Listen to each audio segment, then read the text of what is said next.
Video में आगे बढ़ने से पहले एक रिक्वेस्ट है। ये वाला हमारा सेकंड चैनल है। इस चैनल का लिंक आपको वीडियो के डिस्क्रिप्शन में मिल जाएगा। प्लीज़ ये वाला चैनल भी आप सब्सक्राइब कर लेना। यहाँ पर भी डेली शेयर बाजार के अपडेट्स मैं आपको देता रहता हूँ।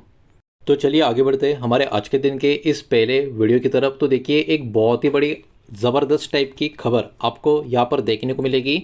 इंडिया और थाईलैंड के बीच में एक स्ट्रैटेजिक पार्टनरशिप होता हुआ आपको नजर आएगा और एक बहुत ही बड़ी अपॉर्चुनिटी भी यहाँ पर इसके साथ ओपन होते हुए आपको नजर आएगी। और ये अपॉर्चुनिटी कितनी बड़ी है ये समझने के लिए वीडियो को प्लीज़ शांति से देख लेना, बिकॉज मैं एकदम डिटेल में और एकदम सिंपल तरीके से सारी की सारी चीज़ें यहाँ पर आपको बताने वाला हूँ।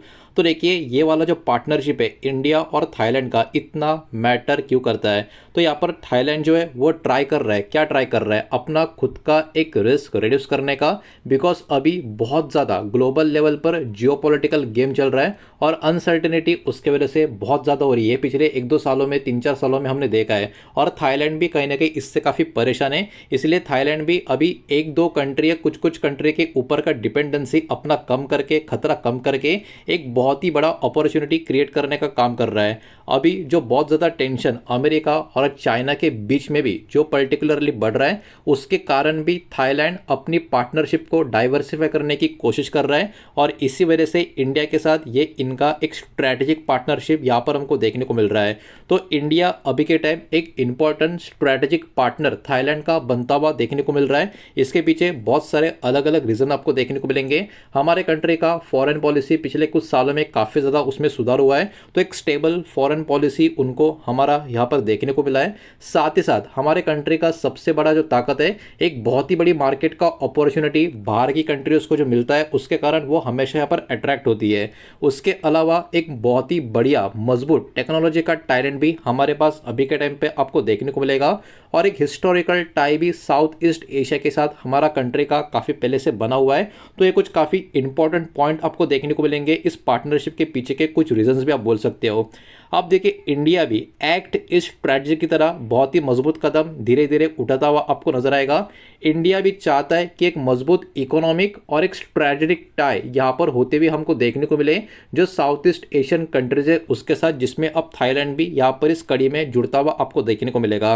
देखिए, अप्रैल 2025 के बाद है इंडिया और थाईलैंड ऑफिशियली अपग्रेड कर चुके थे अपना रिलेशन एक स्ट्रैटेजिक पार्टनरशिप में, लेकिन अब उसमें बहुत सारी चीज़ें ऐड हो चुकी है। वही इस रिपोर्ट के माध्यम से मैं आपको यहाँ पर एक एक करके समझाने वाला हूँ। और ये पूरा का पूरा जो सिनारियो है, ये हमारा जो इनिशिएटिव है विकसित भारत विजन का, इकोनॉमिक ग्रोथ का 2047 का, उसको भी पूरी तरीके से सपोर्ट करता हुआ नजर आएगा। तो देखिए, इस पार्टनरशिप के तहत सबसे पहला बहुत ही बड़ा एक आप बोल सकते हो न्यूज़ सेमीकंडक्टर सेक्टर के बारे में आपको नजर आएगा। यहाँ पर एक बहुत ही बड़ा कोलैबोरेशन का अपॉर्चुनिटी हमको देखने को मिल रहा है। बिकॉज थाईलैंड हमारे लिए यहाँ पर क्या लाता है, थाईलैंड का एक्चुअली एक बहुत ही मजबूत आप कह सकते हो प्रेजेंस चिप का जो असेंबली होता है उसमें आपको देखने को मिलेगा, चिप का टेस्टिंग में देखने को मिलेगा, उसका पैकेजिंग में आपको देखने को मिलेगा। तो थाईलैंड की जो ताकत है वो हमारी भी कहीं ना कहीं आने वाले समय में बहुत ही मदद कर सकती है। अब इंडिया यहाँ पर क्या लाएगा, इंडिया यहाँ पर एक मजबूत चिप का डिज़ाइन के ऊपर काम कर रहा है। उसके अलावा इंजीनियरिंग टैलेंट भी हमारे कंट्री के पास काफ़ी बढ़िया है। और इंटेलेक्चुअल प्रॉपर्टी की बात करें, आईपीएस की बात करें, ये भी हमारे कंट्री यहाँ पर ब्रिंग करते हुए आपको देखने को मिलेगी। तो यहाँ पर थाईलैंड की ताकत, हमारी ताकत, या आप कह सकते हो थाईलैंड और इंडिया की जो स्पेशलिटी है वो कहीं ना कहीं मिक्स करके बहुत सारी चीज़ें आने वाले समय में इस पार्टनरशिप की वजह से होते हुए हमको नजर आएगी। अब देखिए, इसके पॉसिबल बेनिफिट हमको क्या देखने को मिल सकते हैं। जॉइंट सेमीकंडक्टर इकोसिस्टम का डेवलपमेंट आने वाले सालों में इस पार्टनरशिप की वजह से होता हुआ नजर आ सकता है। साथ ही साथ सप्लाई चेन का जो डिपेंडेंसी है चाइना के ऊपर, उसमें भी दोनों देशों के लिए कटौती होती हुई नजर आ सकती है, जो दोनों देशों के लिए काफ़ी अच्छी बात होगी। उसके अलावा इलेक्ट्रॉनिक्स का मैन्युफैक्चरिंग का जो ग्रोथ है वो कहीं ना कहीं इसके वजह से और भी तेज होता हुआ नजर आ सकता है। तो ओवरऑल सबसे पहला पॉइंट सेमीकंडक्टर इंडस्ट्री के लिए क्या हो सकता है ये हमने देखा। अब इससे कनेक्टेड हमारे मार्केट के कुछ स्टॉक है उनको बेनिफिट मिल सकता है, वो भी नाम देखेंगे। लेकिन जो भी शेयर इस वीडियो के माध्यम से मैं आपको दिखाने वाला हूँ, इन्वेस्टमेंट का एडवाइस बिल्कुल भी नहीं है, स्टॉक का बाय सेल का रिकमेंडेशन बिल्कुल भी नहीं है। जो रिपोर्ट है, जो न्यूज़ है, उससे कनेक्टेड इंपैक्ट की यहाँ पर बात हो रही है। तो इस लिस्ट में Dixon technology, Kaynes technology, Tata Elxsi, Tata technology, CG power, MIC electronics, Moschip technology, Syrma, एडजस्ट टेक्नोलॉजी, ये सेमीकंडक्टर से कनेक्टेड कुछ प्लेयर्स आपको देखने को मिल रहे हैं। अब इतना ही नहीं, ये पार्टनरशिप में एआई सेक्टर के ऊपर भी बहुत ही बड़ा आप कह सकते हो इंडिया का जो टैलेंट का एडवांटेज है इसका एक पर्टिकुलरली प्ले होता हुआ हमको नजर आएगा। इसमें भी कुछ इंपॉर्टेंट डेवलपमेंट यहाँ पर होती हुई नजर आ रही है।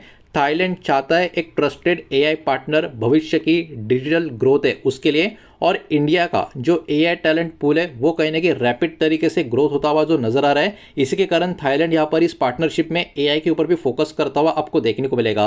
इंडिया का जो एआई का मार्केट है ये भी एक्सपेक्ट किया जा रहा है एक मजबूत एक्सपांशन आने वाले सालों में करता हुआ नजर आएगा। अभी धीरे धीरे हमने काम शुरू किया है, लेकिन आने वाले सालों में इंडिया की पकड़ इस इंडस्ट्री में मजबूत हो जाएगी, ये भी बहुत सारे एक्सपर्ट्स का यहाँ पर मानना है। तो यहाँ पर भी बहुत सारे पोटेंशियल एरिया है जहाँ पे कॉपरेशन का काम होता हुआ नजर आएगा दोनों कंट्रीज के बीच में इस डील के द्वारा, जिसमें AI software, data analytics, automation, smart manufacturing के ऊपर फोकस किया जाएगा। इसके वजह से बहुत सारे इंडियन मार्केट के जो स्टॉक्स है उनको यहाँ पर बेनिफिट मिल सकता है, जिसमें परसिस्टेंट सिस्टम, टीसीएस, इन्फोसिस, विप्रो, एलटीआई, माइंट्री, हैप्पीएस्ट माइंड, टेक महिंद्रा, ये कहीं ना कहीं बाजार की फोकस में बने रहेंगे। फिर से दिला दूं, ये किसी भी तरीके का इन्वेस्टमेंट का एडवाइस नहीं है, सिर्फ और सिर्फ बाय और सेल का कोई भी रिकमेंडेशन दे रहा नहीं हूं, इन्फॉर्मेशन पर्पस के हिसाब से मैं आपको बता रहा हूं।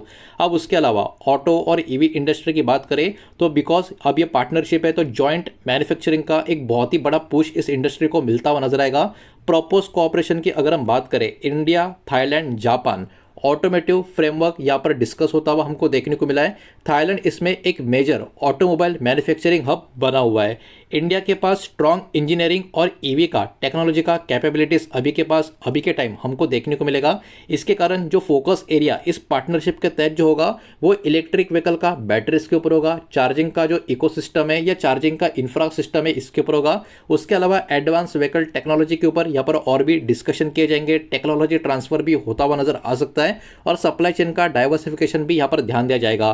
तो ये भी सेगमेंट कहीं ना कहीं बहुत ज़्यादा फोकस में बना रह सकता है। इसके कारण इस इंडस्ट्री के कुछ स्टॉक्स है उनको बेनिफिट मिलता हुआ नजर आ सकता है, जिसमें टाटा मोटर्स हो गया, एक्साइड इंडस्ट्रीज हो गया, अमर राजा, ओला इलेक्ट्रिक, समवर्धना, मदरसन, भारत फोर्ज, सोना, बीएलडब्ल्यू, प्रिसिशन और यूनोमिंडा कहीं ना कहीं बाजार की फोकस में बने रहेंगे। अब इतना ही नहीं, और भी डेटा है, एक एक करके आपको बताऊंगा, समझाऊंगा, प्रेजेंट करूंगा, लेकिन वीडियो को प्लीज लाइक कर देना, वीडियो को शेयर कर देना। पहली बार चैनल पे आ चुके हो तो चैनल को भी सब्सक्राइब जरूर कर देना। अब देखिए एमएसएमई और मैन्युफैक्चरिंग बूस्ट की बात करें तो देखिए दोनों कंट्री किस तरीके से एक दूसरे को कॉम्प्लीमेंट करेगी। इंडिया का जो फर्म है वो कहीं ना कहीं डिजाइनिंग और टूलिंग में काफी मजबूत नजर आएगा, और थाईलैंड का जो फर्म है जिसको हम बोलते हैं थाई फर्म्स, तो थाई फर्म्स की बात करें ये प्रिसिशन असेंबली और टेस्टिंग में काफी मजबूत ग्लोबल दबदबा अपना बना चुके हैं।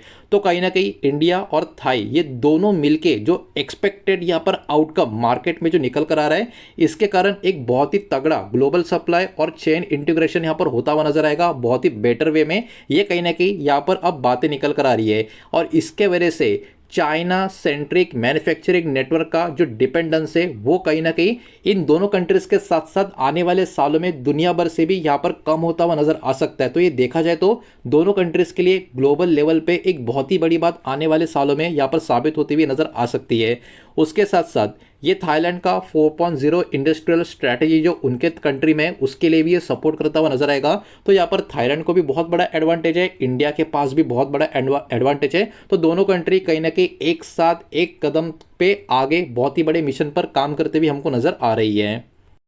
अब इस कैटेगरी में बात करें हमारे मार्केट के कुछ लिस्टेड स्टॉक की तो देखिए लक्ष्मी मशीन वर्क ये वाला शेयर फोकस में रहेगा, एआई इंजीनियरिंग, ज्योति सीएनसी ऑटोमेशन, टिमकेन इंडिया और स्कैफलर इंडिया, ये कहीं ना कुछ कंपनी है जो बाजार की फोकस में इस कैटेगरी में बनी रहेगी।